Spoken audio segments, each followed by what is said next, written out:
Unajua ni kwa sababu gani watu wengine wanaamka wakiwa na nguvu, furaha na mwelekeo wa maisha, wakati wengine wanaamka kwa mazoea?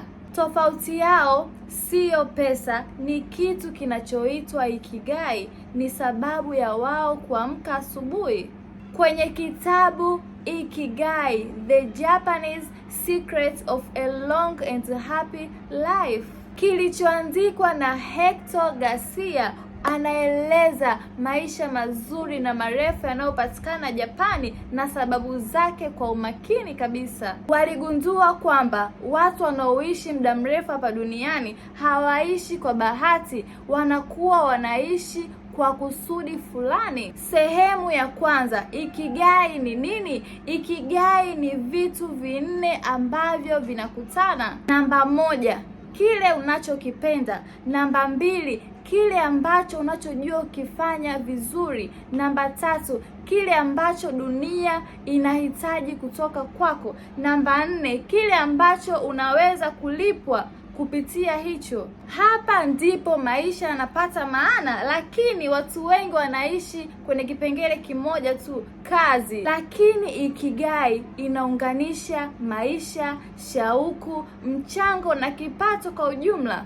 Sehemu ya pili, kwa nini watu wengi hawana ikigai? Tunafundishwa kutafuta ajira, lakini hatufundishwi kutafuta kusudi letu maishani. Tunakimbizana na mafanikio ya nje kila siku, lakini tunasahau kujiuliza maswali muhimu. Ninapenda nini? Hiki ninachokifanya kinamsaidia mtu gani? Matokeo yake tunachoka hata kama sijafanya kazi ngumu, kwa sababu roho inakuwa haijaridhika. Sehemu ya tatu, somo kutoka Japani, katika kisiwa cha Okinawa, ambapo kuna hicho kijiji kuna watu wanaoishi zaidi ya miaka 100 na akili zao hazistaafu. Mkulima anaendelea kulima, mchoraji anaendelea kuchora, na mfundishaji anaendelea kufundisha.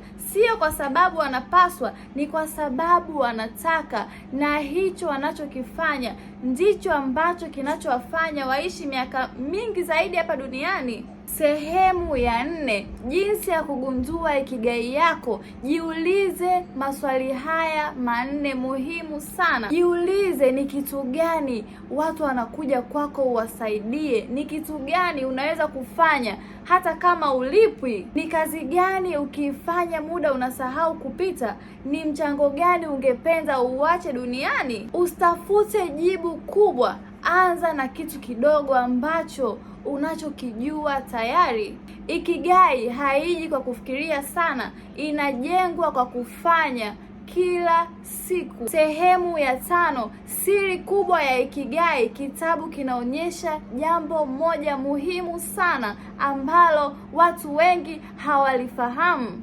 Furaha ya kweli haitokani na wewe kufika mwisho, inatokana na wewe kufanya kitu ambacho unachokipenda. Tambua hili kila siku. Ikigai siyo destination, ni namna ya wewe unavyoishi kila siku. Kwa hiyo kesho usiamke tu ukianza siku kama kawaida. Amka ukijua sababu ya wewe kuamka hapo kitandani. Anza kidogo, fanya kwa moyo wako wote, rudia kila siku, na hapo ndipo ikigai yako itakapoanza kujionyesha. Kama umejifunza kitu leo, subscribe, like na uandike kwenye comment, na tafuta ikigai yangu. Tuanze safari hii kwa pamoja. I love you guys. See you next time.